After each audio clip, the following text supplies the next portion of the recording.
Seja bem-vindo a mais um vídeo da Universidade do Bitcoin e hoje nós vamos conversar sobre o queridinho, o Bitcoin, a primeira criptomoeda a surgir.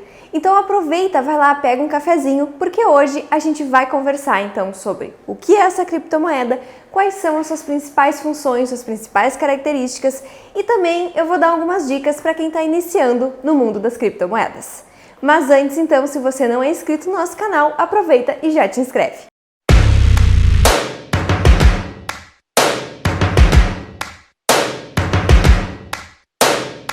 Antes da gente começar a conversar sobre o Bitcoin, eu quero te fazer um convite. Vamos voltar no tempo? Mas calma, não é tanto tempo assim.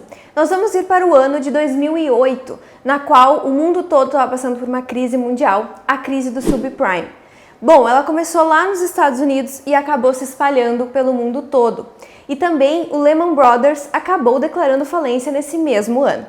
Então foi meio esse caos mundial que o Bitcoin surgiu. Então o Bitcoin surgiu em 2008 e foi criado por Satoshi Nakamoto. Até hoje ninguém sabe quem é essa pessoa, se é um homem, se é uma mulher, se é uma única pessoa ou se é um grupo de pessoas. A gente não sabe. Se você sabe quem é Satoshi Nakamoto, coloque aqui nos comentários. Mas então, a gente sabe que é uma pessoa extremamente dedicada, extremamente estudiosa, super inteligente, né? Que entende desde economia, matemática, bancos, né? Sistema bancário, enfim, uma pessoa muito dedicada. Entende muito dessas três coisas que eu comentei aí, né? Então, assim, o Satoshi Nakamoto criou o Bitcoin lá em 2008 e também lançou o white paper desse projeto em meados de outubro de 2008. Esse artigo continha aproximadamente umas 9 páginas e ele era direto ao ponto. Uma linguagem super simples, super entendível, digamos assim. Qualquer pessoa consegue compreender. Então, basicamente, ele vai explicando o que é o Bitcoin. E uma das características que ele comenta é que o Bitcoin seria uma moeda totalmente digital, 100% online. E também que seria totalmente descentralizada. O que é isso? Não teria um banco, não teria um governo, ninguém tomando decisões sobre como fazer ou como seria que esse dinheiro circularia ou as transações, não teria nada disso, totalmente descentralizado. E a criação dessas criptomoedas, dessa moeda, no caso o Bitcoin, ele seria criado através de computadores, através da mineração. E os mineradores receberiam uma recompensa em troca. Portanto, essas seriam algumas características que estariam nesse white paper, super simples de compreender.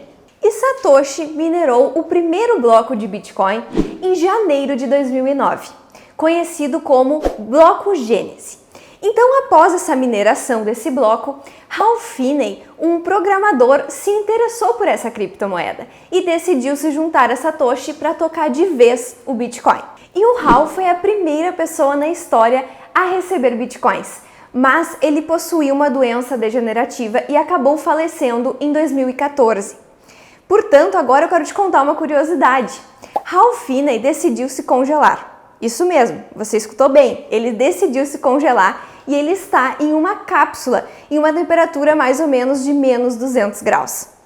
E também em 22 de maio de 2010 ocorreu a primeira compra com Bitcoin, conhecido como o Bitcoin Pizza Day. Nós até comemoramos esse ano aqui na UniBTC com pizza. Portanto, se você comemorou esse dia também com a gente, coloque aqui nos comentários, #EuFui ou #Bitcoin Pizza Day, o que você preferir. Portanto, foi a primeira realização de compra, a primeira transação com Bitcoin em 22 de maio de 2010. Agora nós vamos conversar então sobre os principais pontos que diferenciam o Bitcoin das outras altcoins. Então eu separei alguns pontos que eu acho super importantes da gente conversar. O primeiro deles é a questão da imutabilidade. O que é isso? Já que o Bitcoin ele é uma criptomoeda 100% digital, ele é totalmente relacionado à blockchain, ou seja, tudo que ocorre está no blockchain, vai ser registrado lá. Portanto, não é possível alterar ou, digamos assim, mexer naquilo que já foi lançado no blockchain. Por isso, isso torna essa criptomoeda totalmente digital e imutável. Então, foi lançado no blockchain, está totalmente segura. As pessoas podem acompanhar as transações ao vivo, acompanhar tudo o que está ocorrendo. As operações vão sendo lançadas ali e a gente consegue acompanhar. Por isso que o Bitcoin é imutável. Segundo ponto, super importante também, totalmente descentralizado. Como eu já comentei lá no início, né? Não possui um governo, não possui uma instituição ou alguém comandando, um banco central comandando o que irá ocorrer, tomando as decisões. Portanto, o Bitcoin é descentralizado por isso, justamente. E já que não possui um país ou uma instituição controlando o Bitcoin, ele é uma moeda totalmente resistente à censura. O que eu quero dizer com isso é que se você possui suas criptomoedas, o seu Bitcoin, e você guarda da maneira correta, não é possível resgatá-los ou tomá-los, digamos assim. E outra coisa que eu queria comentar também, super importante, é em relação ao white paper. Lá no white paper, Satoshi Nakamoto colocou lá que o Bitcoin possuiria um fornecimento máximo, que é de 21 milhões de unidades. E que essas moedas seriam lançadas, assim, né, emitidas até meados de 2140. Então, de 4 em 4 anos, ocorre um grande evento, conhecido como o halving do Bitcoin, que é reduzida a metade a quantidade de Bitcoins, novos Bitcoins no caso. E também cai pela metade a recompensa dos mineradores. Se você ficou curioso e entender um pouquinho mais sobre esse evento, tem um vídeo aqui no YouTube que eu comento sobre esse evento, que eu coloco todos os detalhes mais importantes para você compreender o que é o halving do Bitcoin. Portanto, por existir esse limite de unidades, faz com que essa moeda se torne escassa e não inflacionária.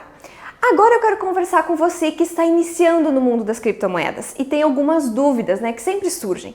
O primeiro passo é você decidir: vou optar por operações P2P ou exchange. O ideal é que, se você optar por exchanges, procure uma exchange de confiança. Aqui na UniBTC, a gente indica duas, que são as importantes, as que a gente confia bastante, que é a Binance e a FTX. Portanto, se você optar por uma exchange, busque sempre, então, exchanges de confiança e procure, pesquise, comente com outras pessoas para escolher aquela melhor, a mais segura. E o segundo passo é escolher uma carteira. Ou seja, você já foi lá, você já optou, já escolheu a sua exchange de confiança, você precisa também saber onde guardar suas criptomoedas. Então, busque sempre por carteiras mais seguras, como a Trust, por exemplo, que é a da Binance, ela é totalmente confiável. Ela é uma carteira de celular, mas eu já vou entrar lá nesse quesito. Ah, e esqueci de uma coisa. Depois que você optou, escolheu lá a sua exchange, você deve realizar o seu cadastro e aí sim enviar o seu dinheiro para lá para começar a operar. E se você optar em fazer hold, a dica é: não deixe todo o seu montante lá na exchange. Procure retirar e deixar numa carteira segura. Agora, se você optar em especular e realizar trading, deixe só aquele volume que você irá utilizar para essa operação. E agora eu quero te apresentar alguns tipos de carteiras. A primeira delas são as carteiras virtuais. Essas não têm tanta segurança, pois as chaves privadas ficam na posse dos donos das carteiras virtuais. E ela sofre também mais ataques de hackers, isso é importante você anotar aí. E o segundo tipo de carteira que eu queria comentar são as carteiras de celular. Elas são mais práticas para o nosso dia a dia. E um exemplo é a Trust da Binance, que eu até já comentei nesse vídeo. Então, uma dica que eu quero te dar é o seguinte: quando você realizou seu cadastro na carteira de celular, eles vão te fornecer umas palavrinhas-chave. Essas palavras você deve guardar em total segurança, pois é o que vai garantir que você consiga acessar sua carteira e ter acesso aos seus bitcoins. Então, se você deixar solto ali e emprestar para qualquer pessoa, todo mundo terá acesso à sua carteira. Não é o que a gente quer, né?